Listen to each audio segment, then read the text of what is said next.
New pitcher report and 3 best bets. Let's go.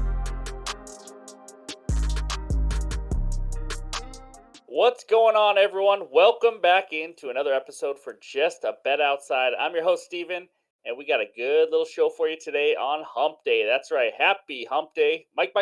Guess what day it is? Hump Day. That's right, baby. 2-2 day yesterday. It's just blah to me. I don't like it. I wanted at least 3-1, but you know what? We'll move on. We'll keep grinding. I'm excited, though. We have a new segment for you today to help with your research. So we will get into that. Still going to do our good hitter and pitcher, so all that's there. But before I get into anything, holy freaking Shohei Ohtani. Do you guys know what he just did? Like, baseball's been around for a million years, and Shohei Ohtani is doing things that have never been done before. He struck out 10 batters, gave up 1 earned run tonight as a pitcher, and then went into the batter's box and hit 2 freaking bombs in the same game. It's just like, guys, I don't know if you guys know this. It's not Little League. He's doing this in the major leagues.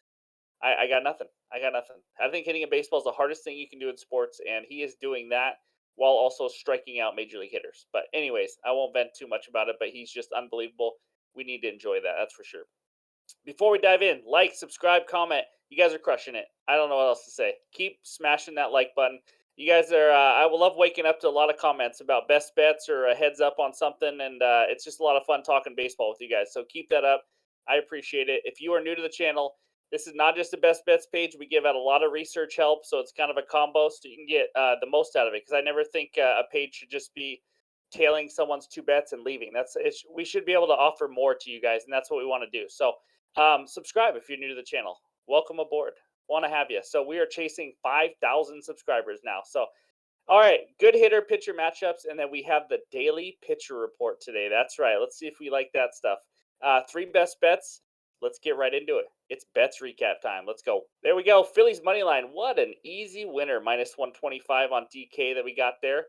I think the odds went up by the time the first pitch came, but that was a nice win. Rockies team total. Do I have to talk about it? They got 0. They got freaking 0 in Coors Field. And you know what the thing about it was is that Clayton Kershaw, it's not like he was striking out everybody. He had like 2 Ks through 4 or 5 innings. It wasn't, they just couldn't get any freaking hits, but they did have the bases loaded in the bottom of the ninth with 2 out. So I was technically 1 swing away from pushing, but that was just a bad bet, bad read. I'm not going to make excuses. That sucked. Parlay, that was an easy winner. We may have to do more of those. That was a pretty easy winner. Angels almost made it nerve-wracking in the 5th, but other than that, pretty easy. And then guess what? Another added play that freaking lost. Astros money line up 2-0, and they lose 4-2, I believe it was, to the Cardinals. That's embarrassing. Framber Valdez, your ace is on the mound. You're going against the Cardinals, who can't beat anybody, and you freaking lose. The Astros are struggling right now. 2-2 today, just lost a little bit of juice. There we go, down over 3 units. We are still trying to dig out of this hole. June has been brutal on everybody, it seems like. I'm sure there's people out there that have done well, but it is a struggle for a lot of people. So we're going to dive right back into it, though. We're grinding away on this long season, not even halfway there. So with that, let's start out with the good hitter matchups. All right, we got 7 good hitter matchups for you today. Let's start with Mr. Starling Marte of the Mets. 10 for 25, 1 double versus the lefty Wade Miley. Then we got his teammate, Francisco Lindor, very overpaid player for the New York Mets. One of many on that team. 5 for 16, 3 doubles versus Wade Miley. The next one, the man I just talked about, Shohei Ohtani of the Angels, 7 for 23 with 3 bombs off Lucas Giolito. And then we go Yan Gomes of the Cubs, 7 for 21, 2 home runs versus Aaron Nola. And then we got David Peralta, the lefty for the Dodgers, 7 for 19 with 1 home run versus Kyle Freeland. And then Nick Castellanos of the Phillies, 6 for 18, 4 doubles versus Drew Smyly. And then the last one is a Mariner, Eugenio Suarez, 7 for 18, 1 home run versus the lefty Patrick Corbin. That's what we got for hitter matchups. Now let's check out those pitchers. All right, we only got 2 for you today. These are the 2 ones I love. There is another one I didn't mention, but it is Blake Snell. His opponent is kind of average on K rate, but Blake Snell is on absolute fire right now. Just want to throw that out there. So here we go. The first one, Kodai Senga versus the Brewers. Brewers' 3rd highest K percentage versus righties in June, 27.4%. And then Senga, 93 Ks and 76.2 innings. He has 6 or more strikeouts in 8 of his 10 starts. That's right. He has been solid. As long as he doesn't walk a million batters, he's going to strike out a lot. Next one, Aaron Nola versus the Cubbies. Cubs, ninth highest K percentage versus righties in this month of June. Aaron Nola, 98 Ks and 100.2 innings. The weird thing about Nola is he's been kind of hit and miss. Here's his last 5 games with strikeouts: 5, 9, 7, 12, 5. So he's all over the board. So just wanted to let you guys know. But those are the two best pitcher strikeout matchups. And now it's time for the pitcher report. Okay, it is time for the new segment. We are going to give you all the details of every pitcher on the slate today. That's right. There we go. We're giving the season records for each pitcher, the ERA, and then I have to throw in the expected ERA because I know some of you guys like to look at that. If you don't know what expected ERA is, it's kind of like a way to find the true ERA on factors that are within a pitcher's control. That's how they calculate it. So, as you can see, some are quite a bit different. And then you got the whip. Of course, you got the whip. Walks plus hits, innings pitched. You guys know about the whip. And then how many innings they've thrown. Because you guys might see an ERA and say, oh, wow, that's low. But they've only thrown, 15, 20 innings. So hopefully that helps. There is a pitcher or two on these pages. And there's going to be 2 pages. These are the first 8 games that aren't, some pitchers aren't mentioned yet. As you can see, that's the TBD. So you guys are going to have to maybe go look for that when you get there. But take a screenshot of this. This is a great way to find out, who's been pitching well, who hasn't been, and all that kind of stuff. Because there's a lot of factors that go into it. It's not just ERA and expected ERA, but you kind of put it all together. Like Mr. Wade Miley, look at him, 2.91 ERA with a really low WHIP. He's been pitching well this year. So yeah, not a huge. There's Patrick Corbin has the same ERA and expected ERA, which is very uncommon. And then you got Kenta Maeda at the top, who has a much lower expected ERA, but he's only thrown 21 innings. So make sure to check it all out. Those are the first 8 matchups. Take a screenshot, get this. Hopefully, it helps and saves you a lot of time on your research. Let's check out the next 7 matchups on page 2 here. There we go. We got some interesting ones on this page, that's for sure. So Barria for the Angels. He's kind of a guy who pitches in the bullpen and then has a spot start here and there. So just keep that in mind. He won't go deep probably. Zach Davies for the Diamondbacks. How about a 7.82 ERA, but a 3.85 expected ERA? Even though he is due for positive regression, we are going to talk later as to why I'm fading him today. But yeah, so those are all the matchups today. Like I said, right now it looks like the Rockies and the Royals don't have a pitcher listed. The Royals might just have a bullpen day, so just something to keep in mind. But leave a comment below. Let us know what you think of this. Hopefully, this helps you guys out a lot. If you guys are people, that are spending a ton of time looking up ERAs and WHIPs and all these different numbers. So I get these. There's a website I use called Pitcher List, so that's a good one to get these from pitchers also. So, anyways, that's what we got. That is the new segment. That is the daily pitcher report, and now it's time for the best bets.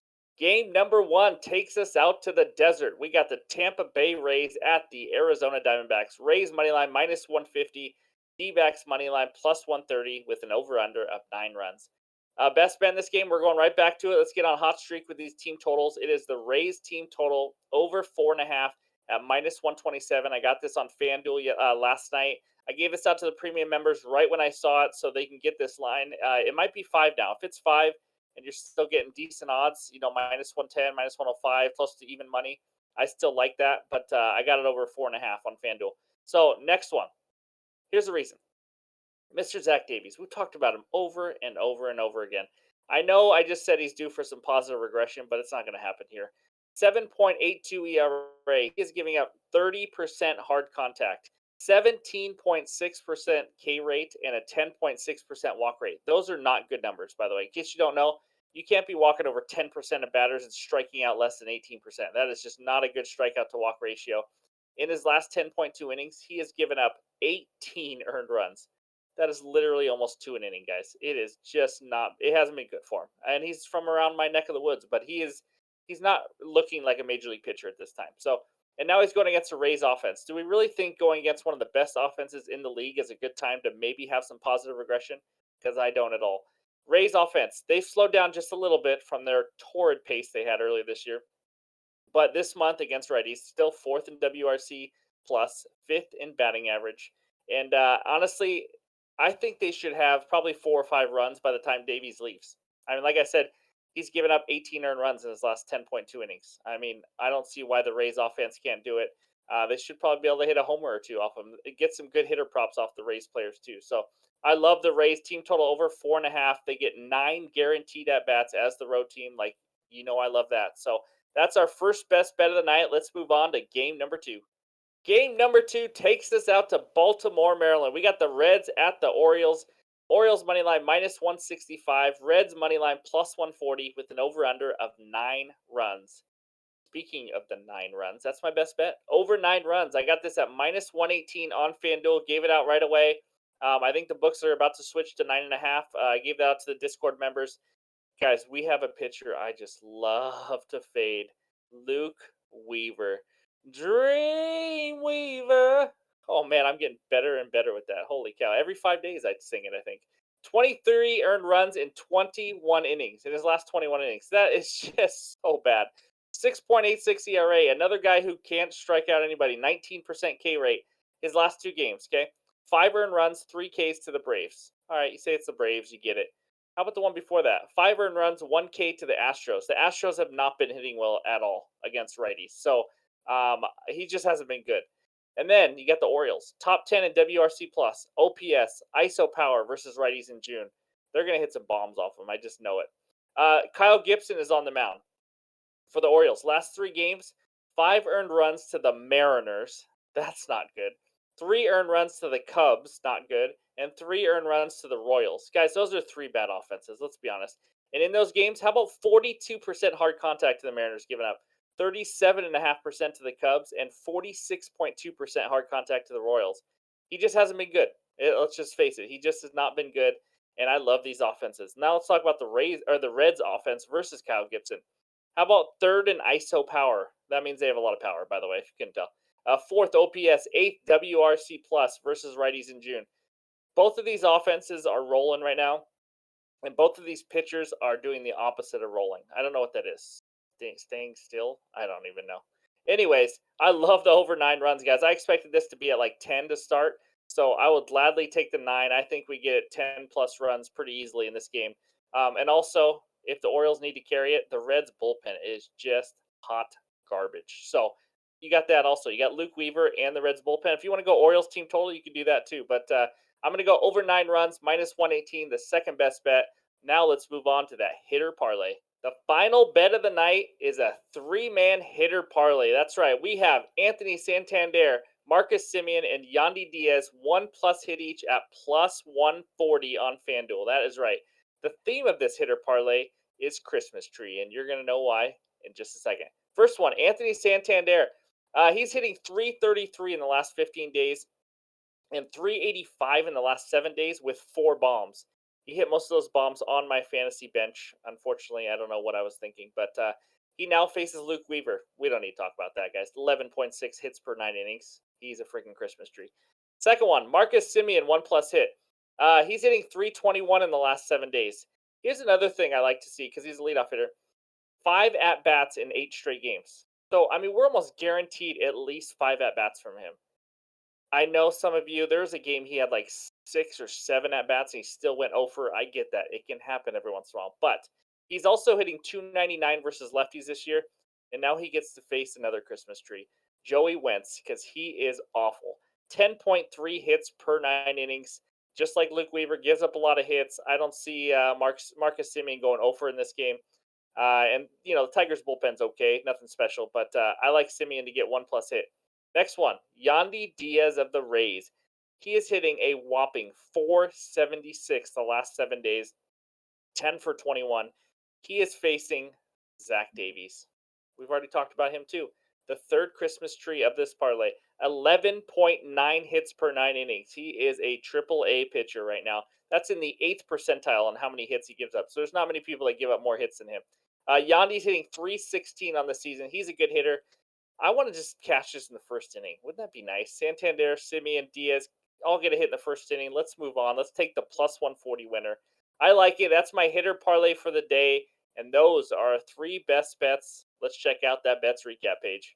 There we go. Rays team total over 4.5. Again, if you can only get 5 by the time you see this video, I do not mind it. I wouldn't like 5 at minus 125 or anything like that. But if you can get closer to even money at 5, I don't mind that either. And then over 9, Reds and Orioles minus 118. I still think they get to 10+. So if you can only get 9.5, I don't mind that either. And the final one, I like this one. Santander, Semien, and Diaz. 1+ hit each, plus 140. That is on FanDuel. So there we go. Those are our best bets for June 28th. Let's stay hot. And I know I mentioned you guys we were going to do a behind the scenes video, talking with you guys, doing a live YouTube stream, talking about the next day's games and just kind of bouncing ideas off each other. That's going to be a lot of fun. Life has got crazy. I am hoping to do that next week. We're trying to figure out a night for me and my co-host who runs all these videos and everything to get that going. So just letting you know it's on the radar. And I'm really shocked no one's asked for a ladder challenge either, but that is also on our radar. So we're getting there, trying to balance it all. But thank you guys for the support. Really appreciate it. Smash that like button. Let's go crush the bookies on Wednesday. Enjoy some baseball. We'll talk to you guys later.